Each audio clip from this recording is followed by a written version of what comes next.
The Free State government says stormwater flowing in areas yesterday in Jagersfontein led to panic among residents.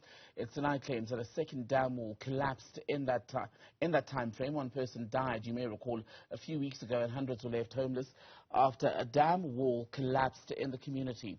For more on this, we can speak to attorney Andries Nkome, whose firm has been representing the municipality, as I understand it. So, a very good evening to you. Let's begin first with the scope of your work and what the municipality is now relying on you to get done. Good evening. Thanks for having me, and good evening to the viewers at home. We represent the Kopanong local municipality, and the Kopanong local municipality's claim essentially for the damaged infrastructure that they have had as a result of the dam wall collapse. You'd realize that roads are damaged. You'd also realize that the sewer systems, water systems, electricity systems, as well as telecommunication lines have been damaged. So we represent the municipality to make sure that all of that is reclaimed from any party that will find to be liable for what transpired. Again, we also represent the individual family members who have suffered as a result of the dam wall collapse. Like, for example, there's a family member who's lost a life. There's those dependents for whom we act that are supposed to make sure that they reclaim for loss of support.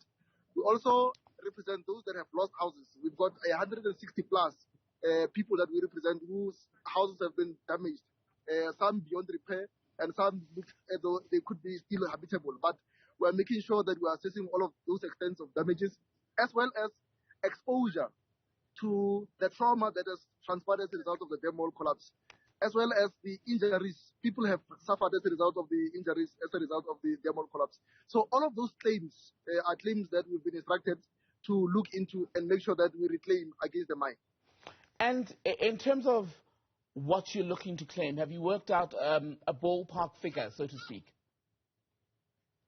We do not have a ballpark figure yet, simply because we have engaged experts that are going to quantify the extent of the damage. Like, for example, exposure to the environmental hazards that have been created as a result of the dam wall collapse is what we will still look into. And it will take some time before we're able to make a determination about the value of all of the houses, the value of all the furniture, the value of all the livestock, farming land, as well as other infrastructure which has been damaged. So it will take quite some time to make that assessment.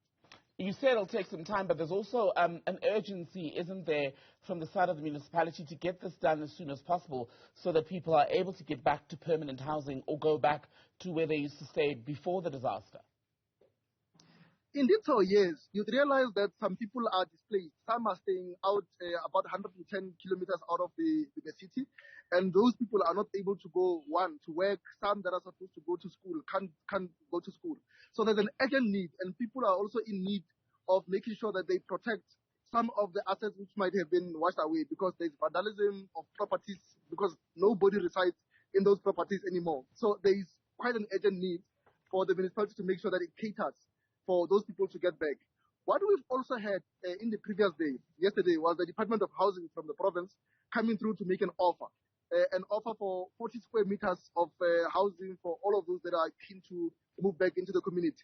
But we have been saying it is not as urgent as making sure that the dam wall is safe and secure. And yesterday just proved that our submissions have been correct to say, let's first make sure that the dam wall is steady and stable, and only then can we repair the houses, because otherwise it will not help for you to repair a house when it's still standing on the way of a dam that could still collapse. I don't know if you're able to answer this, but you've referenced it. What happened yesterday? We're now hearing that it wasn't, in fact, the collapse of another dam wall, but more of water flowing from a reservoir. Will you now also have to factor that in? I'm not sure how much water has been flowing, but will you have to factor that in now into your assessment of damages? Indeed so, yes. What we will realize is that people, out of what transpired yesterday, has had their anxiety as well as their fears reawakened. It made them relive what transpired in Jagersfontein in September 11. And that is going to be a part of our claim to say it's going to increase on the claims that we had over and above, which we have been dealing with in the past. Was yesterday's incident substantial? Was there a lot of water that threatened people's property and even their lives, possibly? We understand that the water that flowed from was from the overflow yesterday went still into some of the properties, and it went and made further damage. So it is that we're still going to assess and to be able to add over and above the claims that we have. So these claims, will they be made strictly against the company that owns the mining operation, Jagersfontein Developments?